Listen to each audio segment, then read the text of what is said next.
Thanks so much for coming on the podcast. Do you want to both quickly introduce yourselves? Hi, I'm Charlie Noble, Visual Effects Supervisor on No Time to Die.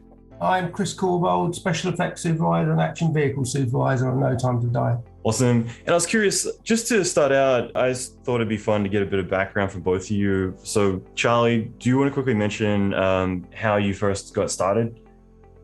Yeah, sure. I started my career as a third AD, crowd control, and then followed that little production into post, into a 16mm cutting room. Loved it, and then ran around town trying to get another job in a cutting room, and luckily got one at the Moving Picture Company, which had a production company producing commercials. They had 7 directors and a 35mm cutting room. And I was an assistant in that cutting room for a few years. And then MPC was mainly, in those days, primarily involved in producing commercials, high-end commercials. They were pretty cutting edge. And our little production company would sort of service them and fed them with lots of high-end commercials to add visual effects to. And then I moved from there. We set up, MPC set up a film visual effects facility with myself and Richard Bain in the early 90s, and it was the two of us who started, and then it sort of grew from there. And then after a few years, there's about 8 or 10 of us, and we left to set up DNEG back in 98, and things sort of mushroomed from there. Cool, I love that. Thank you. And Chris, what about yourself with special effects? I was at school and I just finished in England, the O-levels, which is just before you go into your 6th form. And during my summer holidays, I got asked to go and work on, help out on the set of a film called Tommy, filmed by the rock opera by The Who. I was a huge Who fan in those days, so I jumped at the chance. I loved it so much that I never went back to school after, and got a job with a special effects company in Pinewood Studios. And did like an apprenticeship there for several years, basically doing engineering. I mean, that was my passion in those days. So I learned how to use a lathe and mill, learned a technical draw, how to weld, all those engineering things that are so crucial to the special effects world. And then went from there, started working on James Bond's, on Spy Love Me, and the rest is history, 15 films later. Wow. I love that. That's so cool. I'd love to get both of your perspectives on this. When you're initially looking at the first script treatments, breaking it down into the, oh shit, how are we going to pull this one off? It sounds like you've got a bit of experience with the Bond ones, Chris, but actually both of you. But yeah, what's your experience like in terms of trying to identify, which are the big sequences that really stand out over all the others? And I guess we'll start with Chris and then pivot over to Charlie. When you first get the script, it's fairly loose, and sometimes it's literally, a car chase happens. It's as loose as that, because the writers might not know where in the world we're doing it, what cars we're doing it with, etc., etc., etc. So it's our job, my job, the stunt coordinator's job, and the director's job to, piece together what those ingredients are. If it's a car chase, or if it's a firefight, or if it's a big explosion sequence, the written page is down there for us to look at, and then we have to build on that and embellish it and then make it as spectacular as we can. That's a whole collaborative process, with Charlie as well. We have to all get together, pitch ideas, and ultimately the director makes a decision which way we go, but he's very mindful of everything, all the input that we all have to put into it. I love that. Thank you. And what about you, Charlie? Yeah, I think from the outset it was really clear that there was just an overarching desire to get as much in camera as possible, and I really saw myself as an extension to all the other crafts on the show, from production designer to Chris to Lee Morrison, and we would obviously be called on to help out as and when necessary throughout. We ended up producing about 1,500 shots throughout the movie, which is quite a lot for a non-visual effects movie. And yeah, there are obviously certain bits in there when you read the script, you think, well, okay, well, maybe that's us. And then these sort of things firm up as you get into the pre-production process, and you discover which bits are going to be done practically, and then which bits are going to be us. Charlie's underplaying his role there, really, because he makes all our special effects and all our stunts, you know, and even the set extensions behind. You know, that's what makes it really work. You know, we do our bit, but you know, Charlie paints out the driving pods on top of cars. He paints out the wires when stunt people are doing stuff. He's a hero in his own right, and it's invisible visual effects. You know, it's not in your face. It's you know, visual effects that you would never notice unless you knew it was there, which I think is a real masterpiece. Don't want to do any disservice to the thousands of artists who worked on Time to Die, because they did, you know, go above and beyond to produce so many shots, in such lovely looking shots in a very limited timescale. You know, we had about 14 weeks, but then the editorial process carried on throughout that, and you know, it was pretty tight, I have to say. Yeah, so credit to them, really. Yeah. No, that's great. Like, yeah, it's such a huge, I think most people aren't really too aware of how many people and how much work is involved in delivering a feature. And the thing is, especially these days, it isn't so much like post-production isn't any longer post.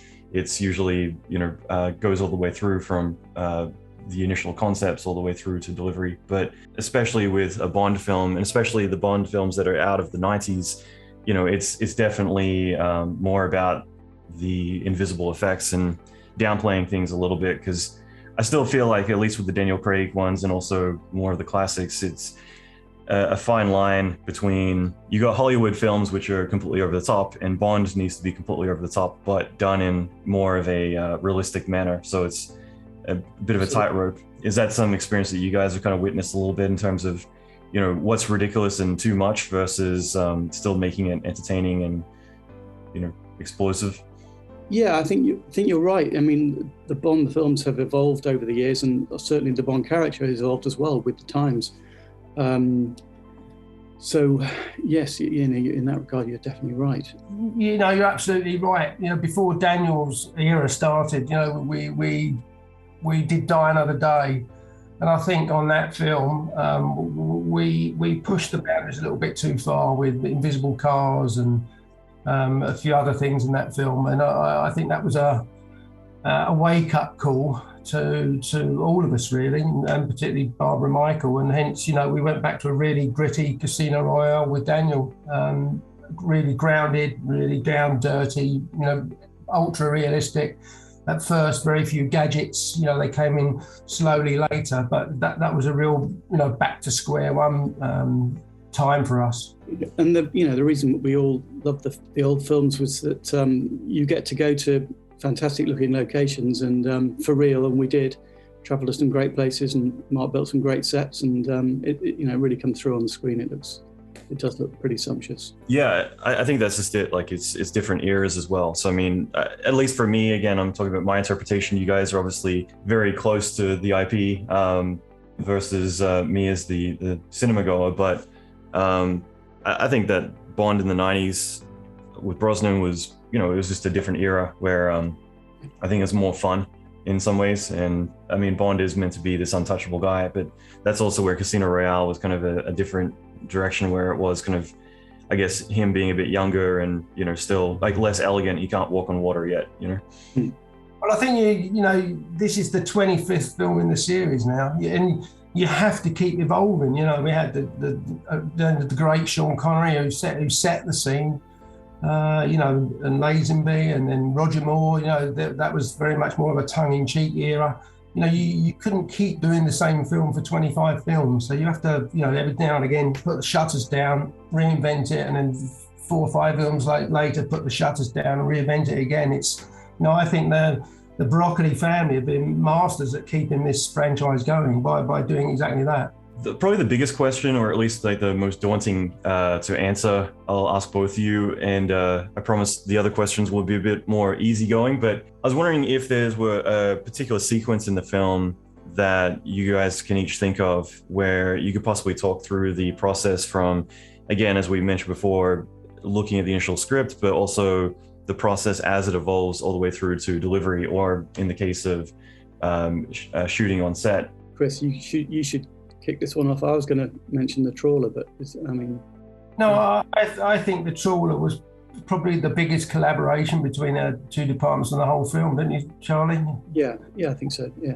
definitely. I mean, you've obviously seen the film, Allan, yeah?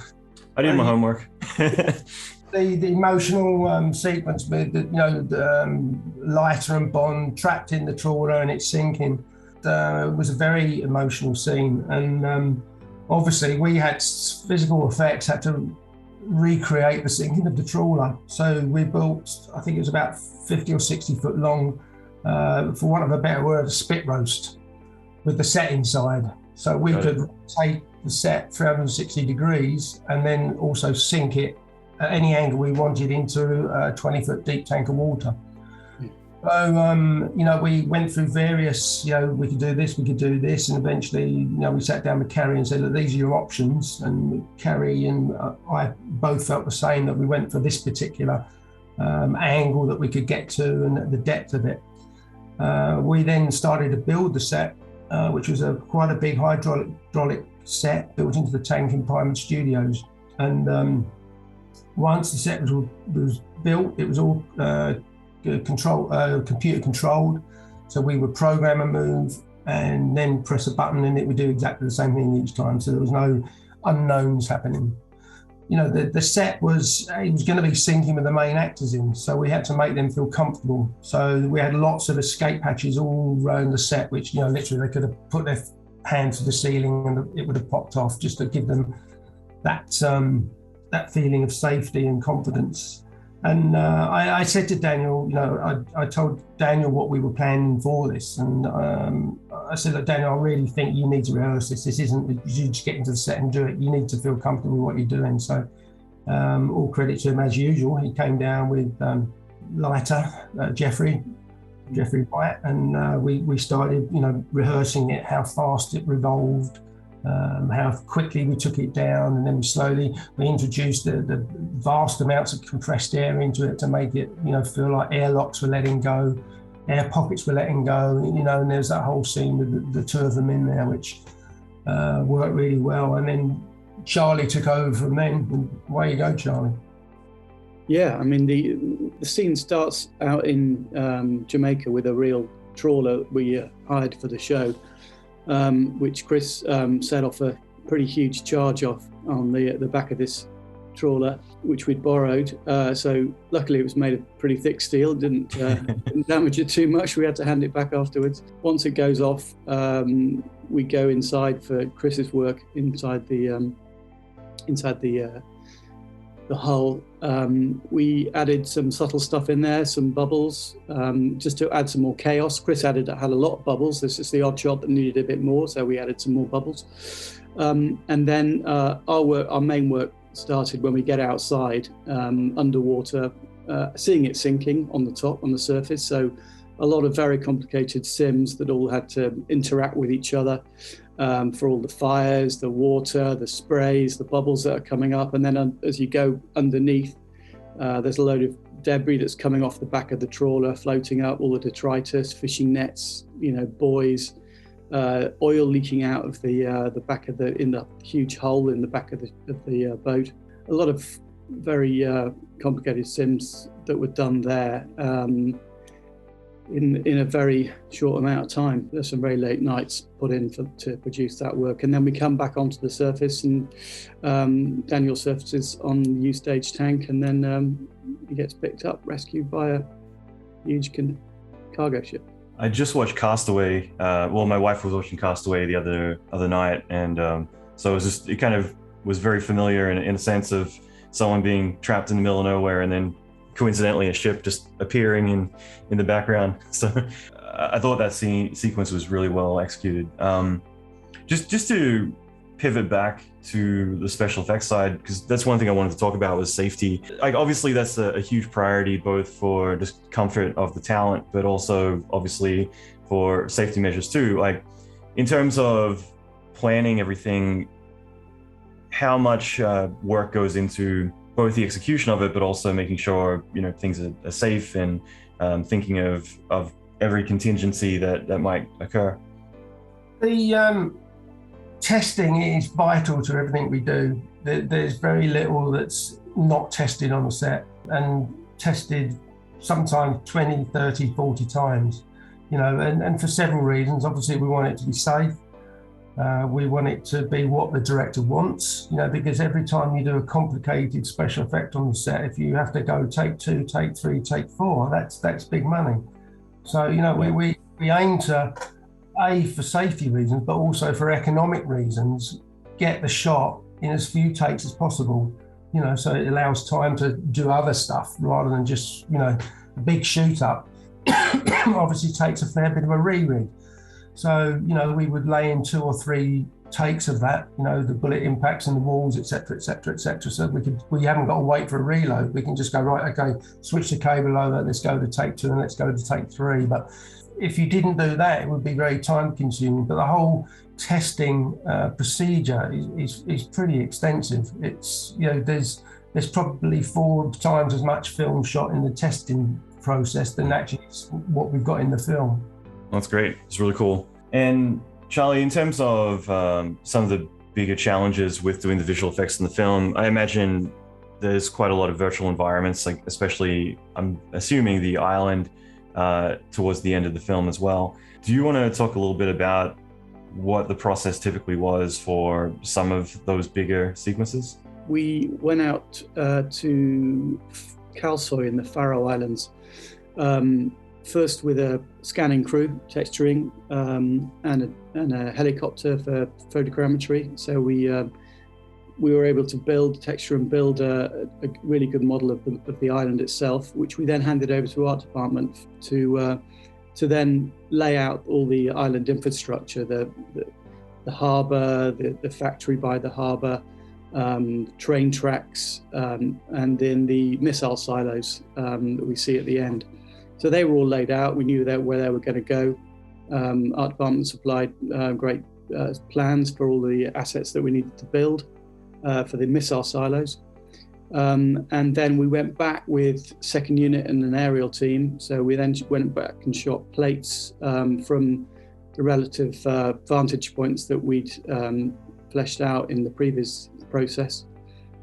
Shot plates from those angles, and lots of aerial plates as well to cover the journey for the glider from the back of the plane down to the water and into the subpen. Once we're inside the subpen and inside the layer, the Safin's layer, then we're into huge sets that Mark constructed on 007 stage, which took up pretty much the whole stage, which we then expanded out to be 3 times bigger. Populated it with more of the little pink boiler-suited workers, and then Chris blew it up later. That's great. I guess one question, because obviously also Digi doubles is becoming quite, it's always been a big necessity in a lot of ways, but I know that you guys were doing a lot of Digi doubles too on the film, and I figured it might be a good chance to talk about that, but also pivot to Chris's perspective on that too. How much work was involved in creating a lot of the digital actors for the film for certain sequences, and what are your thoughts on that in terms of how it's evolved over the years, from going back to Jurassic Park when the lawyer gets eaten by the T-Rex with very crude Phong shading to these days where you can replace performances? Yeah, in terms of the Digi doubles, because Lee and his stunt team did such amazing work, we didn't have too many of the big stunts didn't really need too much of our involvement. They did some incredible work.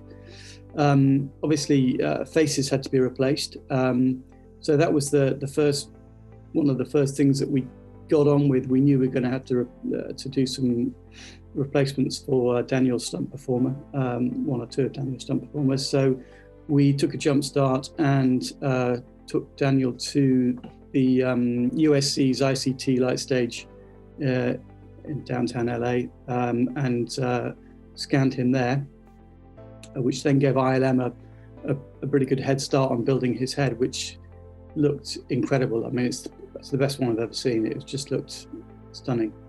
And then the others we captured back during Principal with clear angle, and they on their Dorothy rig, and we did all their back exposes there. And then for the facial performance, we used ILM's Medusa rig for the facial performance for all the principals.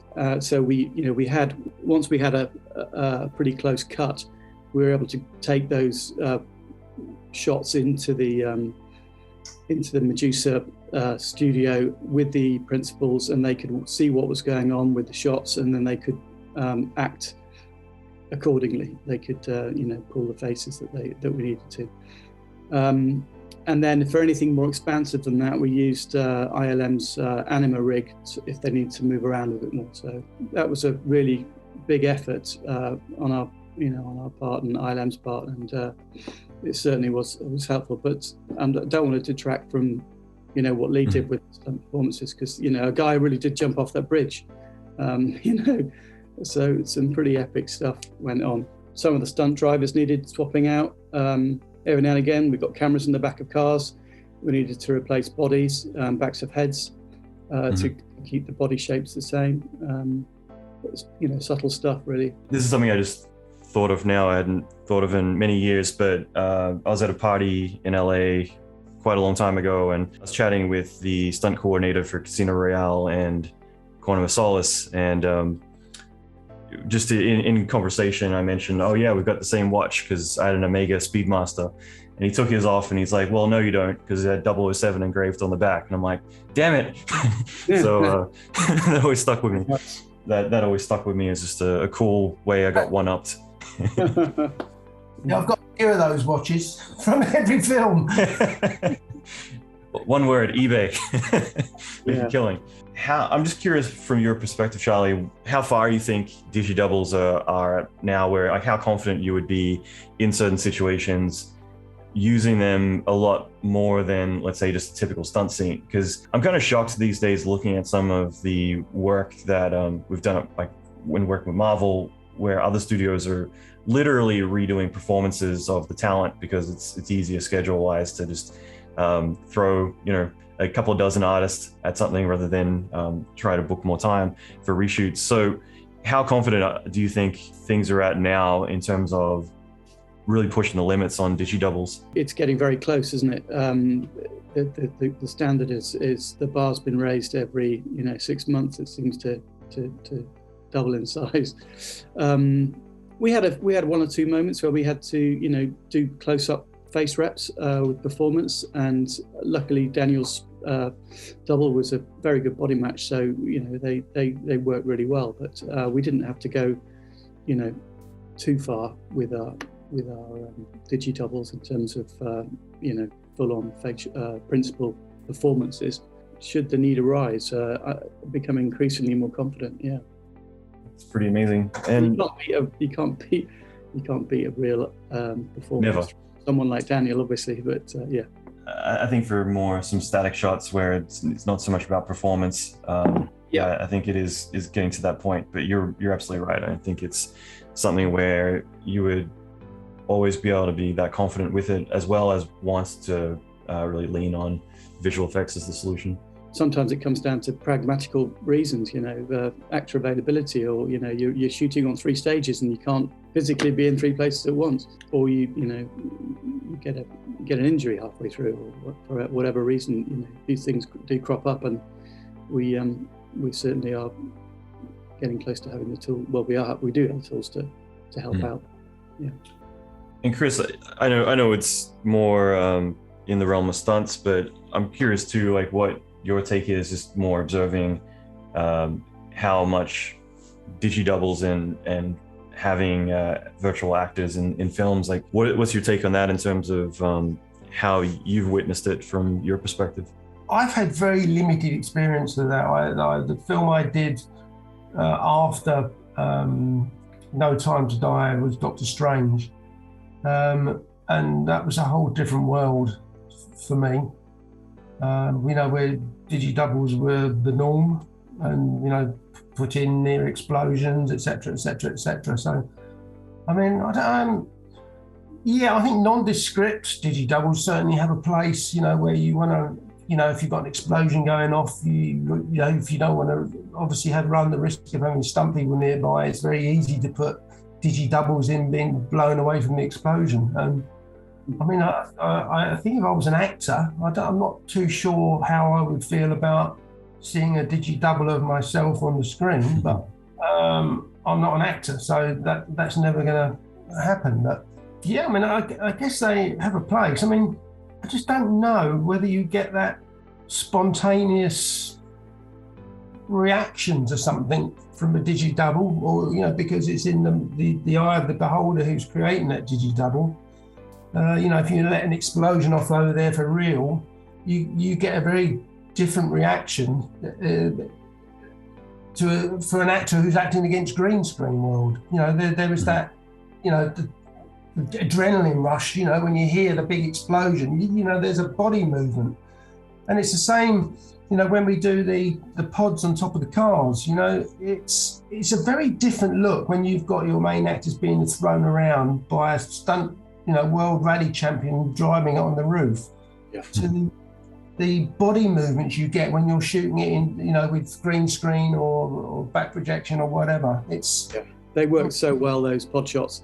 They looked amazing. Yeah, I was chatting with Peter Chang over at DNEG about Fast 9 and that whole experience, and I think that putting people in a car, even though they hopefully don't feel like they're in immediate danger, I think you're definitely getting a more natural response than, let's say, the old school Star Trek days where the camera would be the only thing shaking when everyone's trying to react to, oh no, we're being, blown up at the moment. You're reacting to real parts of the location. You're turning around the corner and there's a car in front of you. The look on your face is very different, when you're seeing it physically. And just the gravitational movements of your body as you're being thrown around the corner, it's quite hard to replicate that on a sound stage with a green screen and a movement place. Yeah, spontaneous. I mean, and as much as possible, the pods were used for the chases. I mean, everywhere we went, we used the pods successfully, didn't we, Chris? They looked great. I mean, obviously we knew we were going to have to do some process work for some of the closer dialogue. So all the stunt cars that we had, all the action cars that we had, we put IMU devices in them, recorded all of the car's motion from each location going over the actual terrain, and then that came back to the studio, and we fed it into one of Chris's gimbals, put the cars on the gimbal, and we had the cars surrounded by a cylinder of LED panels to give us the actual environment that they were driving through. So the car was shaking around. The car was being lit by the correct environment, and they could see where they were going, which I think was quite, really useful for the actors, so they can see if there's a car coming towards them, they can both follow it and turn over their shoulders as it goes past. So I mean, that stuff, we obviously had to do some process work, so that's how we approached those. I think one of my slight regrets, we didn't do more wider shots with the pod, just wide enough so that you could see that it was Daniel driving, rather than always being in relatively tight, because you've mastered painting out the pods, so it would have been just nice to have had a few looser shots. Yep. There was a few where the cameras were on the bonnet, and we saw quite a big chunk of the pod in Matera. There's one or two, shots there, which I think looked great, because you do get both of the actors in a medium shot going down the street and being thrown around. While we're on the topic of cars, forgive me, I don't remember the exact location, but the Aston Martin sequence, I assume Italy or France, but the big car sequence, which eventually involved the revolving 360 machine gun, shoot 'em up, everything scene. What was that experience like in terms of just going through it, both from the perspective of filming it all, but also I guess from the visual effects perspective, like what were the additional tasks that kind of tapped onto that? The whole process of a car chase is fairly lengthy. You know, first of all, you've got to agree on what the car is, where you're going to film it, what it's roughly going to do. So, you know, fairly early on, there was a lot of interest in using the classic DB5, you know, not just in a cameo role and disappearing the sunset, but as a full-on action sequence. So once that decision was made, it was a trip along to Aston Martin and say, look, you know, we've been there many times, but, you know, what car are you thinking about using? Normally they take you down into their concept room and show you all the cars that are coming out in a year's time. So we sort of shortcutted that by saying, well, we want the DB5. So, you know, that posed a slightly different problem for them from the usual sort of Bond caper. So, you know, we had to talk about, well, you know, how many do you think you need? Well, I said 10. So what do we do? Do we buy 10? They're probably not available, but they're probably a couple of million each. So that was an expensive way to go. Do we rent 10? Well, I don't think you would get people loaning their car out to a James Bond film doing an action sequence. So the decision was made that Aston Martin would get us 2 original DB5s for James Bond, pulling up, pulling away, getting in, getting out of the car. And then Aston Martin made 8 other cars from scratch, really. 2 with pods on top, 2 were kitted out with all the gadgets, and there were another 4 for full-on stunt sequences and anything else they dreamt up. You know, it was forever evolving, and at one stage Bond was pushing one off of a cliff. At another stage, it was, you know, it went through various stages. And then, you know, the next thing is, okay, we've got the cars. Where's the location? Well, I don't know who came up with Matera, but it was inspirational as far as a location to do a car chase. You know, it dates back thousands and thousands of years. So this mixture of a modern car chase in amongst this setting was quite inspired. And then the gadgets, you know, there was a lot of talk. Do we stick with the original gadgets that was in the Goldfinger car? If you remember, it got blown up in Skyfall. And then Inspector was in Q's workshop being repaired. So I think we felt, and Carrie felt, that it possibly could have had a few upgrades. So we went from the small single barrel Browning gun out the little side light to the full-on minigun coming out the main headlight. We swapped out the tyre spikes for little bomblets, but kept the traditional smoke screen. Lee Morris and I went out to Matera, I think it was 13 times in all, finding locations, reporting back to Carrie what we could do, where we could do it, you know, until finally it was signed off what we were going to do, where we were going to do it, and then the whole circus moved out there. That's great. Ali, what was your experience in terms of, let's say, a sequence like that? Like, what additional challenges kind of more fall into the post-production phase? Yeah, I mean, we are really fortunate to be sort of building on so much that was done in camera. But inevitably, you know, there are moments when, you know, once you get into editorial, you need to tweak some things.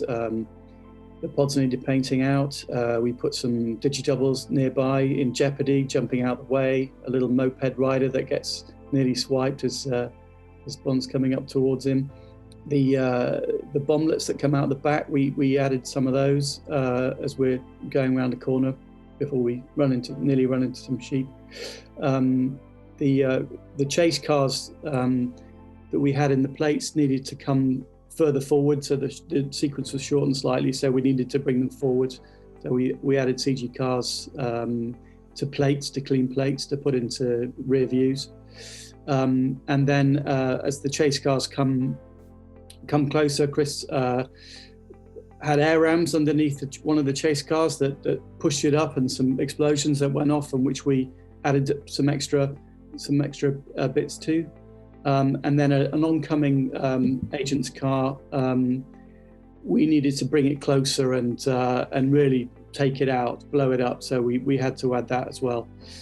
just to really seal off his escape route up that road, and then obviously see the effect of the bomblets on this oncoming agent's car. But yeah, we're obviously, like a lot of the sequence, we're building on what was there, what was achieved in camera. When we get to Donut Square, a lot of throughout the sequence, obviously you do a few takes on those smooth limestone streets. You lay down a lot of rubber, so there's a lot of cleaning up to do of all the rubber that had been laid down from previous takes. And then for the smoke at the end, again, just once you get into editorial, we needed to tweak the smoke a little bit, so we added a bit more just to give it more of a donut, building on what Chris had already done. And then the bullet hits on the windows. Again, it was a combination of Chris and myself. Chris was firing real not Zerk hits. What were they, Chris? The little ball bearing Esmonite pellets, that shatter.